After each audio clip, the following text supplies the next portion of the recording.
Well, good evening, good people. Mark Holmes here, and as always, I want to say thank you all for watching, commenting, subscribing, and being part of the Jobu Sports Report. Without you guys, as well as you ladies, you know that this literally does not work. I hope everybody's had a great Thirsty Thursday. Tomorrow's already finally freaking Friday. We've got 2 days down on the NFL season opening, or excuse me, NFL New Year. Jeez, I can't get it straight anymore. It doesn't really feel like there's an off season and things. So here's what we've done so far. And I'm going to honestly say that I think that there's something different about this off season. I want you to understand that typically we haven't signed any outside free agents this soon. I know you're not happy. I know you want the shiny new pieces and things like that. But technically, usually the only thing the Cowboys have done by this time is re-sign their own players. And I have a feeling that the Joneses finally have woken up. I know that we've heard, and this is the problem, is that Jerry Jones told us that, we're all in. I think the all in, we can finally put that to rest. But I think for once they have really evaluated the problems that they've had, which we have talked about here for a long time. I know I'm just, one of the morons out here of new media, but the problem has been running the football and stopping the run. Now, stories will come out like, the Cowboys, they didn't call Derrick Henry. Well, Derrick Henry, let's be real here, that's definitely out of their price point. It's definitely out of this price point. Would I have liked to have had Derrick Henry? Sure. But I don't know that if we're talking about $8-10 million, that's too much to pay Derrick Henry, especially in this time frame of the way football is kind of done. You need more than just one back. Talked about that before, how it worked pretty good between having Zeke and Tony Pollard. Thing was, both of them ended up being too expensive. Now, I'm going to say, you might or might not agree with me, and that's fine if you don't. But I look at our linebacker room, which was one of the biggest problems we had last year. It's better at the moment. Listen, the cake's not done yet. But Eric Kendrick, being older, is better than what Leighton Vander Esch was. And we went into the season with Leighton Vander Esch, and Overshown was going to be our linebackers. Well, Overshown's coming back. And now you got Kendricks, who will be better. Now, by all means, this is not everything. Understand, we've lost a lot of free agents. But, Doc Walker used to say, I don't care who you are. If we lost with you, we can lose without you. And so this is where you have to look at it and say, maybe the Cowboys, because Dan Quinn had a certain way that he ran his defense. Rightly or wrongly, the way he believed in his defense was having guys that were fast, physical, and lean. And if you have a lead and you can pin your ears back, the dogs are loose. But see, here's the problem. The problem we've had forever is stopping the run. Having guys that are light in the ass that can run fast aren't necessarily guys that can toe the line, that can force double teams and keep the linebackers clean. And Mike Zimmer, I guarantee you, he's going to want those guys. Now, whether or not the Cowboys get them for him is another matter in itself. But you can see all of the guys that have been let go that we haven't been bothered about re-signing, the Neville Gallimores, the Dante Fowlers, the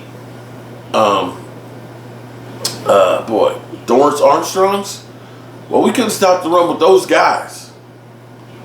DeMarcus Lawrence was one of our best run stoppers. Osa and Digazua, he's under contract. He is still one of those guys that's light in the ass, but he's a guy that you can use transitionally. You might even start using him a little bit on the outside, but be that as it may, they're going to be looking for some big guys to go on there. And if they do get one of those guys, if they get one of those guys, going into the draft can be totally different, because now you can look and say, let's get an offensive lineman in the first.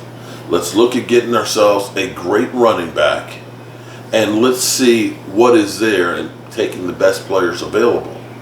And that will open up the draft for you. I hope, Stephen Jones is saying, I don't want to blow our wad the first couple of days. There's going to be other guys that are going to be released. We know as the draft comes around, a team gets a player that they didn't know that they were going to get, and they start playing and looking better than what they have, and they start relieving guys that may end up being guys that you really want to have on your team. And this is where keeping some money ready to make those moves can be advantageous. And maybe instead of this year, later on in free agency, when those guys do come up, maybe they'll be more apt to go for those guys because they're not paying the premium 1 and 2 day money on those guys. At least that's my hope, okay? Maybe I'm an idiot. I know I'm a moron. Shout out to 105.3 The Fan for letting us know, all us new media guys, that we're morons. But I'm okay with that, because I've never said I was that bright, but I've always said you'll never outwork me. So that's where we are. And yeah, that's all there is to report. The Eagles, of course, they're signing everybody like they always do. They signed Devin White this evening, and there's that. And of course, the Eagles are laughing at us because, well, they've been out signing all kinds of people, and they understand how to manage the cap much better than we do. But hey, maybe one day we'll get this straight. And the one thing I'm happy about, at least, and I'll have to say that this is a change, is that Stephen Jones actually said a little bit about Dak Prescott's contract. He didn't throw Dak under the bus, but basically said, we just talk about this a little bit, but our negotiations are our negotiations, and we're not going to really discuss it in the media, which is totally different than what they've ever done.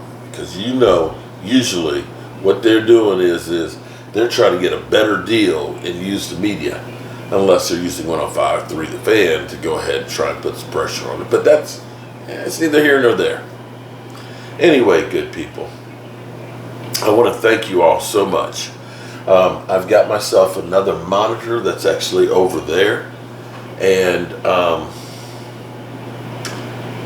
we are closing in on 99,000. I'm hoping to wake up tomorrow morning and see 99,000, and soon, hopefully, we'll be at 100,000 subscribers.